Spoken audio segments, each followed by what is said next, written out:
Post ஒண்ணு பார்த்தேன். இந்த கோயம்புத்தூர் சைடு ஒரு செஃப் ஒருத்தர் இருக்காரு சார், அவரோட கதையை தான் நீங்க படமா எடுக்கிறீங்கன்றாங்க. உண்மையா சார் அது? மழையில் அவங்க நிக்கிறாங்க, நான் நிக்க மாட்டேன்.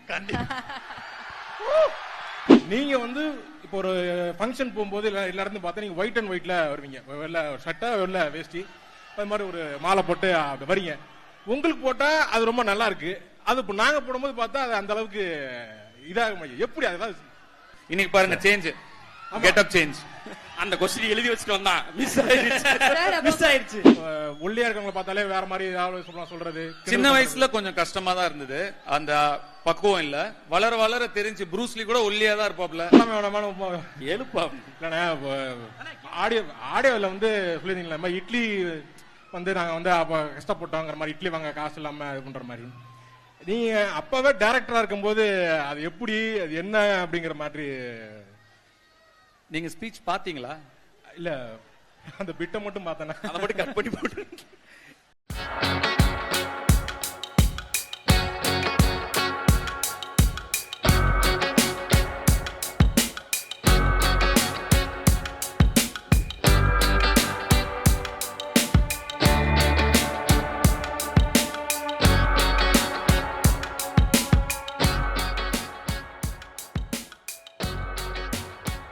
ஓம் நம சிவாய. எல்லாருக்கும் வணக்கம். நல்லா இருக்கீங்களா? நல்லா இருக்கீங்களா? மத்தியானம் மழை வந்துருச்சு, சாயந்தரம் ஆக மழை அப்படியே வந்துட்டே இருந்தது. நான் சுப்பிரமணியம் சிவாக்கு ஃபோன் பண்ணேன், ஆனா என்ன மழை பெய்யுது, எப்படி பசங்க பாவம் அவங்களுக்கு கஷ்டமா இருக்கு, எப்படி இருப்பாங்க அப்படின்னு கேட்டதுக்கு அவரு சிரிச்சுக்கிட்டே, தம்பி உங்க பசங்க என்ன மழைக்கும் வெயிலுக்கும் கலையிற பசங்களா? இடி இடிச்சா கூட இறங்கி அங்கதான் இருப்பாங்க, நகர மாட்டாங்க அப்படின்னாரு. இன்னும் கொஞ்ச நேரம் போக போக மழை நிக்கல, வர வேண்டாம்னு சொன்னாங்க. நான் இல்ல வந்துதான் தீருவேன்னு வந்துட்டேன். நிறைய பேர் இங்க நினைச்சிட்டு நிக்கிறீங்க, எனக்கு எப்படி இதுக்கு நன்றி சொல்றதுனே தெரியல. இத்தனை அன்புக்கும் இவ்வளவு ஆதரவுக்கும் நிச்சயமா கடினமா உழைக்க மட்டும்தான் என்னால முடியும். எவ்வளவு முடியுமோ நான் அவ்வளவு உழைப்பேன். நீங்க என்ன நினைச்சு பெருமைப்படுற மாதிரி படைப்புகளை தொடர்ந்து நான் படைப்பேன். எனக்கு திருச்சின்னா எனக்கு முன்னாடி பேசின 2-3 பேர் சொன்ன மாதிரி திருடா திருடி தான் ஞாபகம் வரும். திருடா திருடிக்காக தான் நான் அங்க முதல்ல திருச்சி வந்தேன். இங்க ஒரு 40-45 நாள் இருந்தேன். சுப்பிரமணியம் சிவா தான் என்ன கூட்டிட்டு வந்தார் திருச்சிக்கு. அவர் தான் திருடா திருடியோட இயக்குனர். அப்போ காதல் கொண்டேன் இன்னும் முடியல, ஒரு 5 நாள் பேலன்ஸ் இருந்தது. ஆனா திருச்சியில முதல் நாள் இங்க ஷூட்டிங். முன்னாடி எல்லாம் ஒரு பூஜை போட்டு ஒரு டேட் குறிச்சிட்டோம்னா அது நின்னா அது ஒரு அபசகுனமா ஃபீல் பண்ணுவாங்க. அதனால அங்கேயும் இங்கேயும் ஷூட்டிங் நிறுத்த முடியல. காதல் கொண்டேன் அந்த 5 நாள் எடுத்து முடிச்சாதான் ரிலீஸ் ஆகுங்கிற ஒரு கட்டாயம். அதனால அங்கேயும் ஷூட்டிங் நிறுத்த முடியல. சோ அங்க சாயந்தரம் ஒரு 6 மணிக்கு ஷூட்டிங் ஆரம்பிக்கும். காலையில 4 மணிக்கு என்ன விடுவாங்க. அங்க இருந்து கார்ல ஏறி இங்க வருவேன். இங்க திருச்சி வந்து இங்க ஒரு 10 மணில இருந்து மறுபடியும் சாயந்தரம் 4 மணி வரைக்கும் ஷூட்டிங் நடக்கும். மறுபடியும் கார்ல ஏறி அங்க இருந்து சென்னைக்கு போவேன். அங்க மறுபடியும் ஷூட்டிங். இந்த மாதிரி மாறி மாறி 4 நாள் போயிட்டு வந்துட்டும் காதல் கொண்டேனும் திருச்சியும் திருடா திருடியும் மாறி மாறி ஷூட்டிங் நடந்துட்டு இருந்தது. என்னவோ எனக்கு இங்க நிக்கும் போது அந்த ஞாபகம் வருது. அப்படி போயிட்டு வந்துட்டும் வேலை செஞ்சதுனாலதான் இன்னைக்கு என்னால இங்க நிக்க முடியுது. நீங்க எல்லாம் எனக்காக இந்த மழையில இங்க நின்னுட்டு இருக்கீங்க.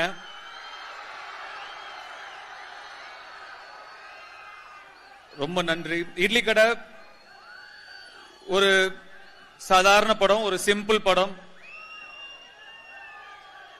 ஊர்ல இருந்து கிளம்பி ஒரு வேலை தேடி வேற ஒரு இடத்துக்கு போனவங்க, வெளியூருக்கு போனவங்க, மெட்ராஸ் போனவங்க, வெளிநாட்டுக்கு போனவங்க, அவங்களுக்கெல்லாம் இந்த படம் ரொம்ப மனசுக்கு நெருக்கமான ஒரு படமா இருக்கும் நான் நினைக்கிறேன். இங்க அந்த மாதிரி எத்தனை பேர் ஊர்ல இருந்து கிளம்பி வந்திருக்கீங்க? உங்க எல்லாராலையுமே கனெக்ட் பண்ணிக்க முடியும் இந்த படத்தை ரொம்ப அப்படின்னு நான் நம்புறேன். தொடர்ந்து நீங்க எனக்கு கொடுத்துட்டு வர எல்லா ஆதரவுக்கும் அன்புக்கும் ரொம்ப ரொம்ப நன்றி. இட்லி கடை 1ஆம் தேதி ரிலீஸ் ஆகுது. கண்டிப்பா நீங்க தியேட்டர்ல பார்த்து என்ஜாய் பண்ணுவீங்கன்னு நம்புறேன். Thank you so much sir. இவ்ளோ மழையிலயும் நீங்க வந்ததுக்கு முதல்ல நன்றி அண்ட் இவ்வளவு நேரம் இருந்து பேசினதுக்கு ரொம்ப ரொம்ப நன்றி. we love you so much. Okay என்ன கோபி வாங்க வாங்க. மழையில அவங்க நிக்கிறாங்க, நான் நிக்க மாட்டேன்.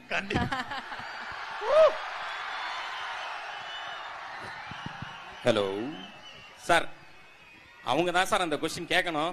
ஆனா அது ரொம்ப யூஸ்வலா இருக்குன்னு சொல்லிட்டு நாங்களே ஒரு 4-5 கொஸ்டின் எழுதி எடுத்து வந்திருக்கோம் சார். சார், இட்லி கடை படம் வந்து பசங்க எல்லாம் பார்த்துட்டு ஒரு போஸ்ட் ஒண்ணு பார்த்தேன். இந்த கோயம்புத்தூர் சைடு ஒரு செஃப் ஒருத்தர் இருக்காரு சார், அவரோட கதையை தான் நீங்க படமா எடுக்கிறீங்கன்றாங்க. உண்மையா சார் அது? இல்ல அந்த மாதிரிலாம் எதுவும் இல்ல, சொந்த கற்பனை தாங்க.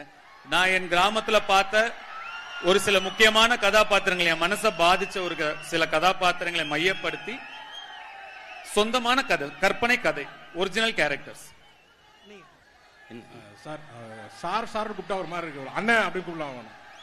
ஆனா இப்ப நீங்க வந்து இப்போ ஒரு ஃபங்க்ஷன் போகும்போது எல்லா இடத்துலையும் பார்த்தா நீங்க ஒயிட் அண்ட் ஒயிட்ல வருவீங்க, வெள்ளை சட்டை வெள்ளை வேஷ்டி, அது மாதிரி ஒரு மாலை போட்டு அப்படி வரீங்க. உங்களுக்கு போட்டா அது ரொம்ப நல்லா இருக்கு, அது இப்போ நாங்க போடும்போது பார்த்தா அது அந்த அளவுக்கு இதாக மாட்டேங்குது. எப்படி அதெல்லாம்? வேஷ்டி சட்டை யாரு போட்டாலும் அம்சமா இருக்கும். நம்ம ஊரு இது இல்லையா, அதனால நம்ம யாரு வேஷ்டி சட்டை மட்டும் எல்லாருக்கும் எப்பவும் அம்சமா தான் இருக்கும். இன்னைக்கு பாருங்க சேஞ்ச், கெட்டப் சேஞ்ச். அந்த கொஸ்டின் எழுதி வச்சுட்டு வந்தான், மிஸ் ஆயிடுச்சு. சார் அப்ப என்ன சொல்றீங்க? ரொம்ப அம்சமா பாருங்க வேஷ்டி சட்டை அம்சமா தானே இருக்கு. குரேஷி ஐ திங்க் குரேஷி அவரோட பிறவி பலன் அடைஞ்சிட்டாருன்னு. அண்ணே அடுத்த கேள்விண்ணே, முன்னாடிலாம் வந்து ஒல்லியா இருக்க பசங்களை பார்த்தா வந்து பாடி ஷேம் பண்ணுவாங்க, குச்சி மாதிரி இருக்க, இப்படி இருக்க அப்படின்ற மாதிரி ஒரு மாதிரி இன்செக்யூர்டாவே ஃபீல் பண்ணுவாங்க. நீங்க வந்ததுக்கு அப்புறம் அந்த ஸ்டைலே மாறி அதை ஒரு கெத்தா மாத்தி அந்த டிராவல், இப்ப பசங்க எல்லாருமே வந்து நம்ம ஒல்லியா இருந்தா உங்க ஸ்டைல வந்து ஃபாலோ பண்ண ஆரம்பிச்சிட்டாங்க. மழை பெய்யுது, கடைசி கேள்வியா அதை கேட்டுறேன், சாரி. இத பத்தி நீங்க சொல்லுங்க. இல்ல இங்க இருக்கிற முக்காவாசி பேர் என்ன மாதிரி தான் இருப்பாங்க பாருங்க. அவங்களுக்கு எல்லாம் நீங்க இருக்கீங்க, உங்களுக்கு அந்த மாதிரி யாருன்னு இருக்கு? அந்த மாதிரி எனக்கு எப்படி நீங்க அதை எப்படி ஃபேஸ் பண்ணிருப்பீங்க? அந்த டைம்ல வந்து ஒல்லியா இருக்கவங்களை பார்த்தாலே வேற மாதிரி ஏதாவது சொல்றது. சின்ன வயசுல கொஞ்சம் கஷ்டமா தான் இருந்தது, அந்த பக்குவம் இல்ல. வளர வளர தெரிஞ்சு, ப்ரூஸ்லி கூட ஒல்லியா தான் இருப்பாப்ல. வளர வளர அப்படியே அது ஒரு ஃபார்ம் ஆயிட்டோம் அப்படியே. அப்புறம் என்ன இந்த ஸ்ரீரங்கத்து ஜிகிடி அப்படின்னு ஒண்ணு இருக்குல்ல, ஜிகிடி ஜிகிடினா என்னது? சிவா தான் சொல்லணும். ஜிகிடினா என்ன சிவா சார்? ஜிகிடின்னு நீங்க திருடா திருடல சொன்னீங்களா? எல்லாராலும் ரசிக்கப்படுகின்ற பெண். Okay super. அப்புறம் இன்னொரு கேள்வினா, அது இல்ல நீங்க கேளுங்க. அண்ணே ராயன் படம் வந்து ஒரு எக்ஸ்ட்ரீம் ஃபைட்டு, சண்டை, வெட்டு, குத்து, பின்னாடி குத்துறது, இந்த மாதிரி நிறைய இருந்துச்சு.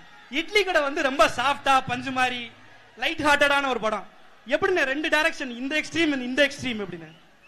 எல்லா மாதிரியான படங்களும் பண்ணணும்னு ஒரு ஆசை. அப்படி ஒரே மாதிரி டைரக்ட் பண்ணிட்டு இருக்கும், டைரக்ட் பண்றது வேற வேற ஜானர்ல பண்ணணும்னு ஆசை, அவ்வளவுதான். வேற ஒன்னும் அது பெரிய காரணம் எதுவும் இல்லை. இன்னொரு கேள்வினே, அது என்ன கேளு, அதான் வாய் வரைக்கும் வந்துருச்சு, கேளு. இல்ல கேட்கலாமே வேணாமா? எழுப்பா. இல்லண்ணே ஆடியோல வந்து சொல்லிருந்தீங்களா, இட்லி வந்து நாங்க வந்து அப்ப கஷ்டப்பட்டோங்கிற மாதிரி, இட்லி வாங்க காசு இல்லாம இது பண்ற மாதிரி. நீங்க அப்பவே டைரக்டரா இருக்கும்போது அது எப்படி, அது என்ன அப்படிங்கிற மாதிரி நீங்க ஸ்பீச் பாத்தீங்களா? இல்ல அந்த பிட்டை மட்டும் பார்த்தேன், அதை மட்டும் கட் பண்ணி போட்டு. இல்ல நான் அதாவது நான் பிறந்தது 83ல, அப்பா டைரக்டர் ஆனது வந்து 91ல தான். ஸோ அந்த ஒரு 8 வருஷம் வந்து கொஞ்சம் வறுமை தான். 91ல இயக்குனர் ஆனதுக்கு அப்புறமும் கூட ஒரு 94 95 வரைக்கும் 4 பிள்ளைங்க, எல்லாரையும் படிக்க வைக்கணும், பார்த்துக்கணும், கேத்துக்கணும். அப்பாவுக்கு ரொம்ப ஒரு சிரமமான ஒரு விஷயமா தான் இருந்தது. 91ல இயக்குனர் ஆனப்புறம் கூட ஒரு 94 95ல இருந்து ஓகே, ஒரு நல்ல ஒரு லைஃப் ஸ்டைல் எங்களுக்கு அமைஞ்சிருச்சு. இருந்தாலும் நீங்க இப்ப சின்ன வயசுல நீங்க அம்மா கிட்டயோ பாட்டி கிட்டயோ அப்பா கிட்டயோ போய் எனக்கு காசு கொடு, அது சாப்பிடணும், இது சாப்பிடணும், அங்க போகணும், இங்க போகணும் கேட்டா உடனே அவங்க கொடுத்துருவ மாட்டாங்க இல்லையா? அதுவும் எஸ்பெஷலி கொஞ்சம் பட்ஜெட் வச்சு குடும்பம் நடத்துறவங்க அவ்வளவு ஈஸியா நம்மளால கொடுத்துட முடியாது. நாங்க 4 பேருமே கூட வீட்டுல வந்து வீட்டோட சிச்சுவேஷனை புரிஞ்சுக்கிட்ட குழந்தைங்க தான். அதனால எவ்வளவு தூரம் அவங்க கிட்ட அவங்களுக்கு பாரமா இருக்கக்கூடாதுன்ற மாதிரி யோசிப்போம். அதனால வீட்டுல காசு கேட்டா கிடைக்காது, கேட்கவும் மாட்டோம். அதனால வயல்ல வேலை செஞ்சு பூவெல்லாம் எடுத்து அந்த கூலி எடுத்துட்டு போய் இட்லி வாங்கி சாப்பிடுவோம். அதை இப்படியும் புரிஞ்சுக்கலாம், இப்படியும் புரிஞ்சுக்கலாம். நான் பார்த்த பிட்ட பார்த்தீங்கன்னா அது சின்ன வீடியோ கிளிப் தான் பார்த்தேனா, அதனால அப்படி யோசிச்சிட்டேன். அப்புறம் வந்து ஒரு படம் நீங்க வந்து நடிச்சிருப்பீங்க. அப்போ அந்த டைம்ல அதுக்கு வந்து ஒரு பெரிய வரவேற்பு இருந்திருக்காது. கொஞ்சம் வருஷத்துக்கு அப்புறம் வந்து ஒரு கல்ட் கிளாசிக், வாவ் இந்த இடத்துல பச்சை லைட் ஏன் போட்டாங்க தெரியுமான்னு பண்றாங்க. அதை பாக்குறப்போ உங்களுக்கு எப்படி இருக்கும்? வருத்தமாவும் இருக்கும், சந்தோஷமாவும் இருக்கும். என்னடா இந்த படத்தை அப்ப கொண்டாடலையே அப்படின்னு கொஞ்சம் வருத்தமா இருக்கும். பரவாயில்ல இப்பவாவது கொண்டாடுறாங்களே அப்படின்னு ரொம்ப சந்தோஷமாவும் இருக்கும். இது வந்து கொஞ்சம் சென்டிமெண்ட் கொஸ்டினா கூட இருக்க வாய்ப்பு இருக்கு. சந்தோஷத்துல வந்து நிறைய பேர் கூட இருப்பாங்க, கஷ்டம்னு வர்றப்போ சில பேர் தான் கூட இருப்பாங்க. அந்த மாதிரி உங்களுக்கு கஷ்டம்னு வர்றப்போ யாரு கூட இருந்திருக்கா? அததான் இந்த படத்துல ஒரு பாட்டாவே எழுதியிருக்கேன். அதுல இருந்து வந்த இன்ஸ்பிரேஷன் தான் அது. என் பாட்டன் சாமி வரும், எங்கேயும் கூட வரும், என் தாய் தூங்க சொன்ன பாட்டு வரும், எங்க அப்ப மூச்சு விட்ட காத்து வரும், ஊரான ஊரு வரும், முன்னோரின் பேர் வரும், எங்க ஊரு கருப்பசாமி ஆடி வரும், எங்க ஊரு கருப்பசாமி ஆடி வரும் அப்படின்னு ஒரு லிரிக்கா எழுதியிருப்பேன். அது படத்துக்கான எழுதின லிரிக்னால அதுல முக்கியமான ஒண்ணு சேர்க்க முடியல.